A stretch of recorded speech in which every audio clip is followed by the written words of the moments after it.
MP లావు శ్రీకృష్ణదేవరాయలు గారి video ఇప్పుడు పెద్ద ఎత్తున వైరల్ అవుతూ ఉంది.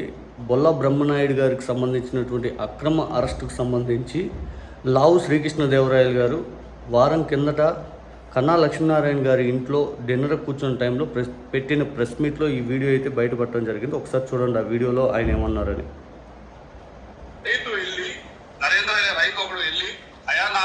పండించిన పంట ఉంది, పంటకి అమ్మాయి కార్యక్రమం చేస్తా ఉన్నాము, కానీ కొనేవాళ్ళు ఎవరు రావట్లేదు, ఆఫీసర్ ఎవరు రావట్లేదు అని అడిగితే ఆ రైతుని 307 పెట్టించి జైల్లో పెట్టించింది. అది ఇది అమాయకత్వంతో చేసిందా, తెలియక చేసిందా?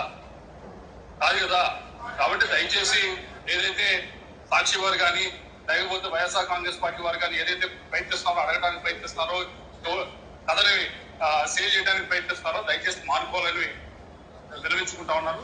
తప్పకుండా దీనికి సంబంధించి ఏదైతే ఉందో ఇది తెలంగాణలో తప్పకుండా ముందుకు వెళ్తుంది. దీనికి సీరియస్ గానే వెళ్తుంది.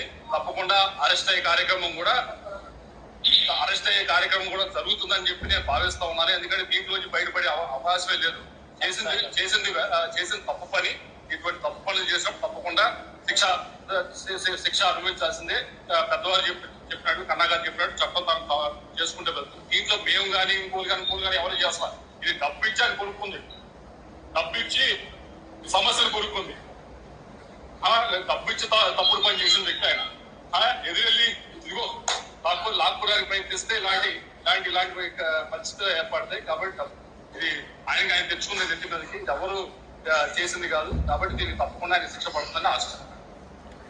లావు శ్రీకృష్ణదేవరాయలు గారి వీడియో వారం క్రితంది జరిగినటువంటి కన్నా లక్ష్మీనారాయణ గారి ఇంట్లో ఎమ్మెల్యేలు అక్కడ ఉన్నటువంటి నాయకులందరూ డిన్నర్ కూర్చున్న టైంలో ఆయన మాట్లాడినటువంటి మాటలు. ఇక బొల్ల బ్రహ్మనాయుడు గారికి సంబంధించినటువంటి ఇష్యూలో అసలు ఆయన పాత్ర అనేది లేదు.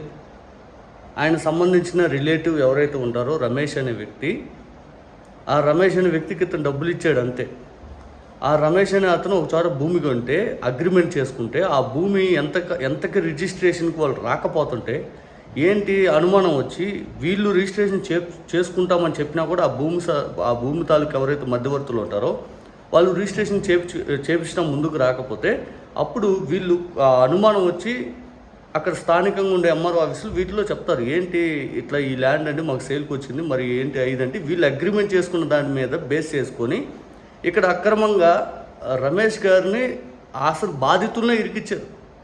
ఆయన ఇరికిస్తే టోటల్గా బొల్ల బ్రహ్మనాయుడు గారిని అరెస్ట్ చేయించవచ్చు అనే కార్యక్రమం ఇక్కడ జరిగింది.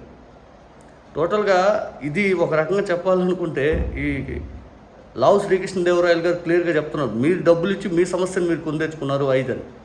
జనరల్గా హైదరాబాద్లో వీటిల్లో ఎక్కడెక్కడైనా ఏముంటుందంటే చాలా చోట్ల రియల్ ఎస్టేట్లో ఏంటంటే ఫేక్ గర్లు ఎక్కువ ఉంటారు. ఈ మధ్యవర్తులు ఎవరైతే ఉంటారో ఒక భూమి తాలూకా ఎటువంటి పత్రాలని ఏది పడితే సృష్టించేసి ఇదిగో మీరు ఇది కొనుక్కోండి 5 అని చెప్పి మన నెత్తిని రుద్దే ప్రయత్నం చేస్తే ఆ రుద్దే ప్రయత్నంలో రిజిస్ట్రేషన్ సంబంధించి అది గవర్నమెంట్ ల్యాండ్ కాబట్టి ఆ రిజిస్ట్రేషన్ అఫీషియల్ కాదు.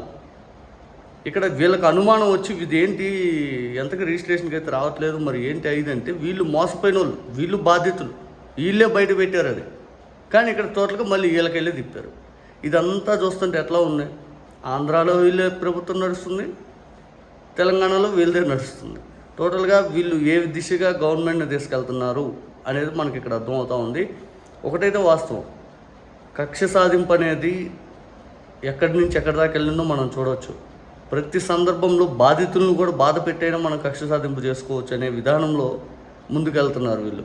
కూటమి ప్రభుత్వం వచ్చిన దగ్గర నుంచి వీళ్ళకి ఎవరి మీదైతే కక్ష ఉంటుంది, ఎవరి మీదైతే రెడ్ బుక్ పేరుతో విచ్చలవిడిగా ప్రతాపం చూపించాలి అందరిని అలాగే కొట్టుకుంటూ ముందుకు వెళ్ళిపోతూ ఉన్నారు. చూస్తుంటే పరిణామాలు అలాగే కనపడతా ఉన్నాయి.